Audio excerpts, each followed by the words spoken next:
Hello po mga kababayan, si Dante Maravillas. Dito muli tayo sa ating podcast, Live with Dante M. Pag-usapan natin ang buhay ng mga magrarally. Desidido talaga po. Pero sabi ng ating Pangulo, kung hindi lang niya ako presidente, sasama ako dyan sa rally.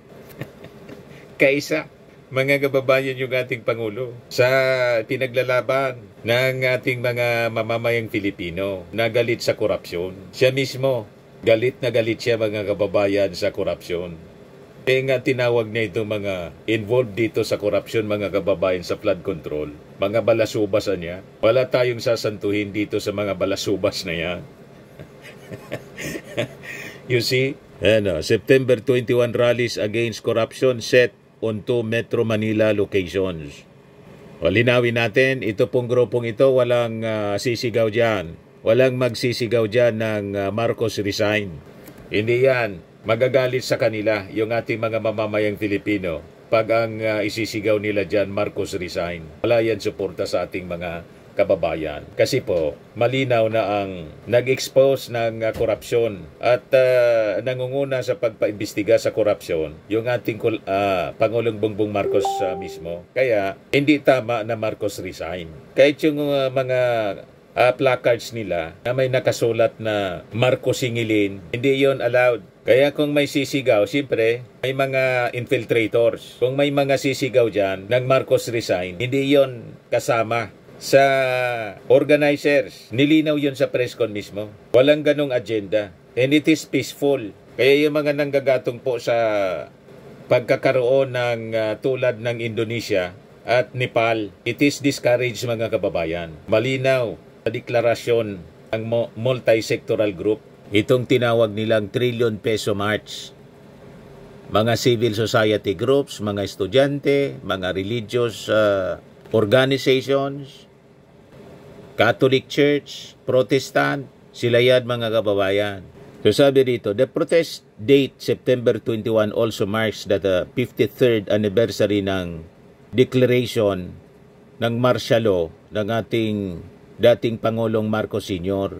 Gusto nilang panagutin tulad ng ating Pangulo yung mga responsible sa at gusto nilang papanagutin mga kababayan yung mga sangkot na personalities. Kaya sabi po ni tama na convenor David San Juan, iniimbita nila yung publiko na sumama sa 9 a.m. rally sa Luneta Park sa Manila. As he lamented politicians' glorification of the resilience of Filipinos para i-cover up yung corruption. Sabi po niya, bring umbrellas, food. This is like a picnic. And at the same time, our call for accountability. Sabi po ni San Juan, ang kanilang panawagan ay papanagutin ang mga corrupt politicians. Disclosure of statements of assets, liabilities, and network, and the signing of bank secrecy waivers of all government officials.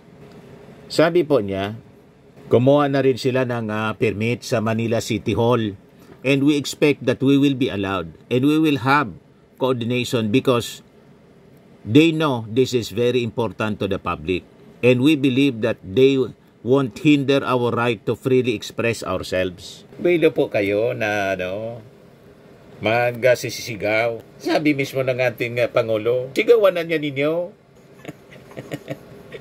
Kaniba? Yan mismo yung utos ng ating Pangulo. Magalit kayo, sigawan ninyo. Ito yung ating Pangulo. Galit na galit po. Galit na ngayon, nakangiti pa.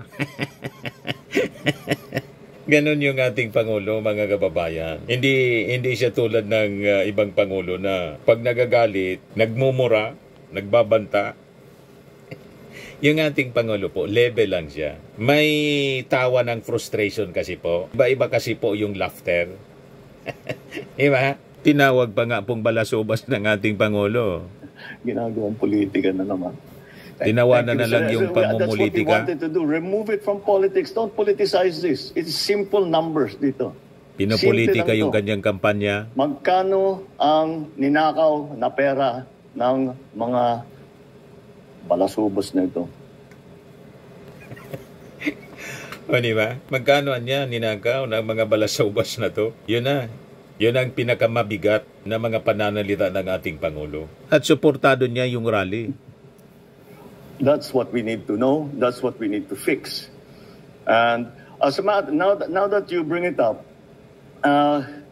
one of the things that we are looking at, dahil iniisip ko, kakasuhan natin sila. Then, okay, the cases will go on. May mananagot, meron dyan makukulong, meron dyan mapafire, whatever. Para sa akin, kailangan buuhin nila yung project. Dahil, kung titignan ninyo, may warranty lahat yung project na yan. Kahit sinabi nilang completed, pag na-discover na hindi tama ang pagkagawa, they still have to respect, they still have to honor the warranty that they have given us to complete the project properly. So we can still go back to them at sasabihin natin sa kanila, balikan ninyo yung walang kwentang project na ginawa ninyo at ayusin ninyo na maganda. Out of your own pocket. Number one. Now, I don't know what will happen after the ICI will make their findings known to whatever agency, kung they will be fined. Nasa sa kanila na yun. That's again, it's beyond the executive's purview. So that I think let us not focus on the politics of it. Let us focus on simple pesos and centavos of it. Thank you, sir. Thank you, sir. The last question will come from Ivan Mayrina, GMA7. Mr. President, while the ICI is just about to begin its work, protest actions have already been mounted and more are being organized. The ones on the 21st are expected to be big. Is this a cause of concern for you that it might potentially snowball into something similar to what happened in Nepal or Indonesia? Well, that is only if we don't do anything about it. Look, what we have found, you have to remember, I brought this up. Correct. And it is my interest that we find the solution to what has become a very egregious problem. And since this has all been exposed, well, it's actually known to many people, but it has now been exposed to the general public. Do you blame them for going out into the streets? Suportado If niya I yung wasn't rally. president, I might be out in the streets with them. So, of course, they are enraged. Of course, they are angry. I'm angry. We should all be angry. Because what's happening is not right. So, yes, express it. You come, you make your feelings known to these people and make them answerable for the wrongdoings that they have done. Palaman ninyo ang sentimento, palaman ninyo kung paano nila kayo sinaktan, kung paano kayo ninakawan nitong mga ito. Palaman ninyo sa kanila, sigawan ninyo, lahat, gawin ninyo, mag-demonstrate. Just keep it peaceful. Kasi pagka hindi na peaceful, mahirap na yan. The police will have to do its duty to maintain peace and order. But to show that you are enraged, to show that you are angry, to show that you are disappointed, to show that you want justice, to show that you want fairness, what's wrong with that? I want to show that there's justice. I want to show that there is fairness. I want to hold these people accountable just like they do. So I don't blame them. I don't blame them. Not one bit. Naintindihan na ninyo. Kaisa yung ating Pangulo sa September 21. So, dalawang location po. Sa Luneta tapos sa People Power Monument. So, yan lang po ang ating short video ngayon. Atid sa nyo nitong napakagandang product.